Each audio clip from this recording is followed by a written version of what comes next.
அனைவருக்கும் வணக்கம்.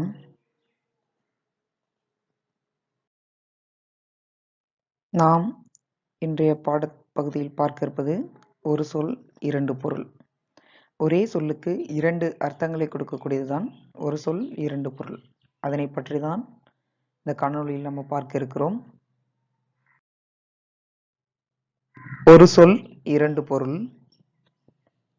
படி. படின்னொடனே நம்மளுக்கு ஞாபகம் வரது படிக்கிறது தான்.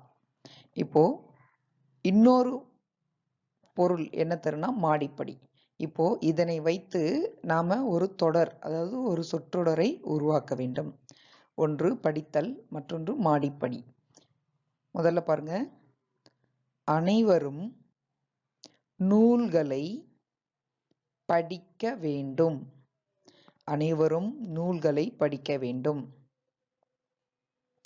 அடுத்த பொருள் என்ன சொன்னோம்? மாடி, வீடு, மாடிப்படின்னு சொன்னோம். என் வீட்டில் மாடிப்படி உள்ளது. என் வீட்டில் மாடிப்படி உள்ளது. அடுத்து ஆடு. ஆடுனோடனே எல்லாருக்கும் ஞாபகம் வருது விலங்கு. மே அப்படின்னு கத்தக்கூடிய ஒரு விலங்கு தான் ஆடுன்னு சொல்லுவோம். இன்னொரு பொருள் என்னன்னா நடனம். இன்னொரு பொருள் நடனம். வயலில் ஆடு மேய்ந்தது. வயலில் ஆடு மேய்ந்தது. அடுத்து என் அக்கா பரதநாட்டியம் ஆடுவாள். இங்க டான்ஸ் ஆடுறது, நடனம். அதை தான் ஆடு அப்படின்ற பொருள் நம்மளுக்கு தருகுது. ஆடுவாள், பரதநாட்டியம் அப்படின்றத சொல்லியிருக்கும்.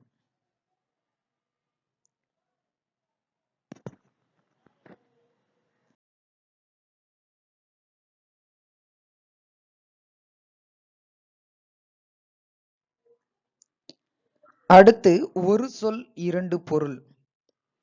ஆறு. ஆறுனாவே நமக்கு உடனடியாக ஞாபகம் வரது ரெண்டுமே ஞாபகம் இருக்கும். நம்பர், எண் 6. இன்னொன்று நீர் ஓடும் இடத்தை ஆறுன்னு சொல்லுவோம். நீர் பாயும் இடத்த நதி, ஆறு அப்படின்னு சொல்லுவோம். 6 எழுதுகோள்கள், அதாவது எழுதுகோள். 6 எழுதுகோள்கள் என்னிடத்தில் உள்ளது. எத்தனை எழுதுகோள்கள்?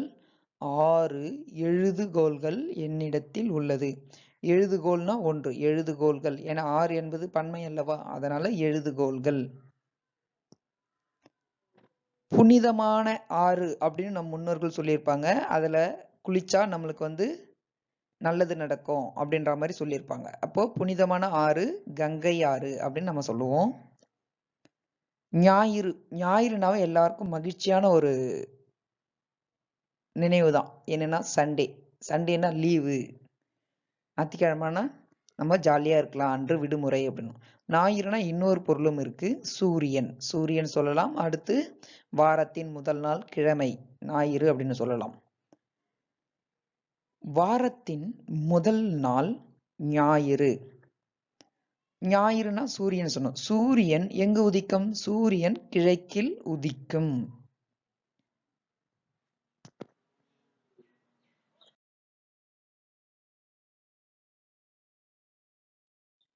அடுத்த ஒரு சொல் இரண்டு பொருள். மதி. மதினா ஒன்று அறிவு, இன்னொன்று நிலவு. நிலவு சொல்லலாம், மதி சொல்லலாம், அறிவு சொல்லலாம். என் மதியால், என் அறிவால், நான் அறிவாக செயல்பட்டதனால்தான் பள்ளியில் முதல் மதிப்பெண் பெற்றேன். என் மதியால் பள்ளியில் முதல் மதிப்பெண் பெற்றேன். இரவில் மதி. மதினா என்னன்னு சொன்னோம்? நிலான்னு சொன்னோம். இரவில் நிலவு தெரியும். இரவில் நிலவு தெரியும். மதினா அறிவு, நிலவு. நூல். நூல்னா நம்மளுக்கு உடனே ஞாபகம் வர்றது புத்தகம். நூல்னா புத்தகம் சொல்லலாம். இன்னொன்னு ஆடை. ஆடை தைக்க பயன்படல நூல். நூல் எடுத்துட்டு வாங்க, துணியை தைக்கலாம் அப்படின்னு சொல்லுவோம்ல. அப்போ நூல்ன்றது புத்தகம் சொல்லலாம். நூல் துணியை தைக்க பயன்படுதுன்னு சொல்லலாம். துணிகளை தைக்க நூல் உதவுகிறது. துணிகளை தைக்க நூல் உதவுகிறது. நூல்களில் சிறந்த நூல் திருக்குறள். நூல்களில் சிறந்த நூல் திருக்குறள். அதாவது நூல்னா புத்தகம் சொல்லியிருக்கோம். புத்தகங்களில் சிறந்த புத்தகம் எதுன்னு கேட்டா திருக்குறளை சொல்லியிருக்கலாம் அப்படின்னு சொல்லியிருக்கோம்.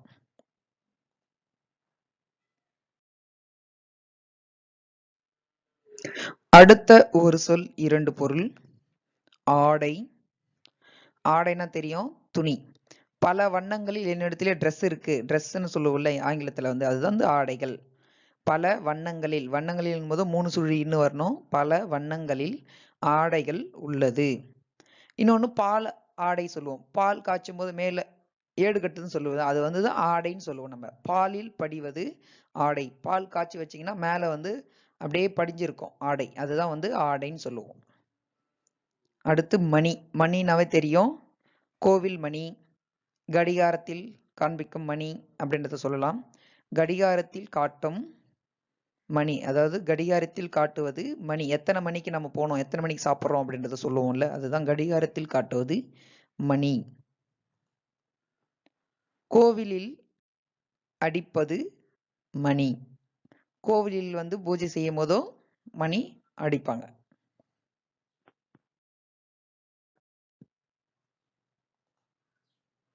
அடுத்த ஒரு சொல் இரண்டு பொருள். நாடு. நாடுனா தெரியும், இந்தியா எனது தாய் நாடு. எந்த நாட்டை சார்ந்தவர், நான் இந்திய நாட்டை சார்ந்தவர் என்பதில் பெருமிதம் கொள்கிறேன் அப்படின்னு சொல்லுவோம்ல, அப்போ இந்தியா எனது தாய் நாடு. நல்ல நூல்களை நாடு. அடுத்த பொருள் வந்து விரும்புதல் அர்த்தம். நல்ல நூல்களை தேடி போய் விரும்பி படிக்க வேண்டும். நல்ல நூல்களை நாடு, விரும்பு, விரும்புதல் அப்படின்னு அர்த்தம். ஓடு. ஓடுனா உங்களுக்கு தெரியும், ஒண்ணு கூரை, மேற்கூரை, வீட்டின் மேற்கூரை. இன்னொன்னு வந்து ஓடுறது, ஓட்டப்பந்தயத்தில் ரன்னிங் அப்படி சொல்லுவோம்ல அது. எனது வீட்டிற்கு அருகில் ஓட்டு வீடு உள்ளது. என்னுடைய வீட்டிற்கு அருகில் வந்து ஓட்டு வீடு உள்ளது அப்படின்னு சொல்லியிருக்கோம். அப்போ ஓடுனா மேற்கூரை அப்படின்றத பொருள் கொள்ளலாம்.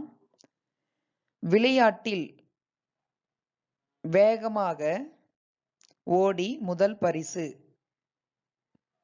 பெற்றேன். விளையாட்டுல வேகமாக ஓடியதால் எனக்கு முதல் பரிசு கிடைத்தது. அதுதான் அவங்க சொல்லியிருக்காங்க, விளையாட்டில் வேகமாக ஓடி முதல் பரிசை பெற்றேன்.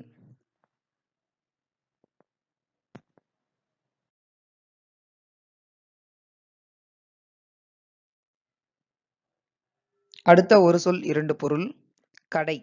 கடைனாவே நம்மளுக்கு எல்லாருக்கும் தெரியும், ஷாப் அப்படின்னு சொல்லியிருப்போம். அதுக்கப்புறம் கடைசி அப்படின்ற ஒரு பொருள் இருக்கு. நான் அம்மாவுடன் கடை வீதிக்கு பொருட்கள் வாங்க சென்றேன். நான் அம்மாவுடன் கடை வீதிக்கு பொருட்கள் வாங்க சென்றேன். அடுத்து கடைசி. முகின் ஓட்டப்பந்தயத்தில் கடைசியாக வந்தான். கடைனா இறுதி, இறுதின்னு சொல்லலாம், கடைசியாக வந்தான். அடுத்து பார். பார்னா நான் உன்னை பார்த்தேன், நான் டிவியை பார்த்தேன், நான் கரும்பலகையை பார்த்தேன் அப்படின்னு சொல்லுவோம். பார்னா உற்று நோக்குதல், கண்காணித்தல் அப்படின்னு சொல்லுவோம். அதுக்கடுத்து உலகம் அப்படின்னு சொல்லுவோம். அம்மா என்னை பார்த்து நன்றாக படி என்று கூறினாள். அம்மா என்னை பார்த்து என்ன சொன்னாங்க, என்னை பார்க்குறாங்க, என்னை பார்த்து நீ நன்றாக படி அப்படின்னு சொல்றாங்க. அடுத்து உலகம் பறந்து விரிந்தது, அதாவது உலகம் வந்து மிக பெரிய பரப்பளவை கொண்டது அப்படின்றது சொல்றாங்க. பார்னா உலகம், பார்னா என்னது, உலகம்.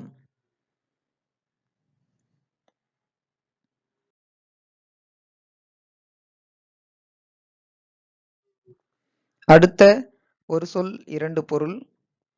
நடு. நடு அப்படின்றது நடுவில் அப்படின்ற ஒரு பொருள் தரும். வட்டத்திற்குள் நடுவில் நின்றேன், ஒரு வட்டம் போட்டிருக்காங்க, அந்த வட்டத்திற்குள் நடுவில் நின்றேன். அடுத்து செடியை நடு. நான் ஒரு செடியை நட்டேன் சார், நட்டு வைக்கிறேன்னு சொல்றேன்ல, அப்போ நடுன்றத வார்த்தையை வந்து எங்க நம்ம எப்படி பயன்படுத்தணுன்றத, அந்த இடத்துல என்ன பொருள் தருதுன்றது தான் நம்ம தெரிந்துக்க வேண்டியது. அடுத்து ஆடி. ஆடினாவே ஆடி மாதம் தெரியும் எல்லாருக்கும், ஏன்னா ஆடி மாதத்துல எல்லா அம்மன் கோவிலுக்கும் கூழ் வார்ப்பாங்க, உங்களுக்கு எல்லாருக்குமே தெரியும். ஆடி தமிழ் மாதம், ஆடி தமிழ் மாதம், ஆடி. முகம் பார்க்கும் கண்ணாடி. அந்த குழி ஆடி குவி ஆடின்னு சொல்லுவா. அப்போ ஆடினா கண்ணாடி, எந்த கண்ணாடி வேணாலும் நம்ம சொல்லலாம், முகம் பார்க்கும் கண்ணாடி. அடுத்து கா. கானா இரண்டு பொருள், காப்பாற்று, காகம். என்னை விலங்கிடமிருந்து காப்பாற்றினார்கள். என்னை விலங்கிடமிருந்து காப்பாற்றினார்கள். அடுத்து காகம் கா கா என கரைந்தது. காகம் கா கா என கரைந்தது. இதுபோல நிறைய வார்த்தைகளை நீங்கள் கற்றுக்கொண்டால் பேச்சு வழக்கிலும் எழுத்து வழக்கிலும் பயன்படுத்துவது எளிமையாக அமையும். இதை தவிர்த்து மற்ற பாடங்களுடைய வீடியோக்கள் நீங்கள் பார்க்க விரும்பினால் எங்களுடைய வீடியோவின் டிஸ்கிரிப்ஷன் பாக்ஸில் கொடுத்துருக்கோம் லிங்கை பார்த்து பயனடைங்கள். நன்றி.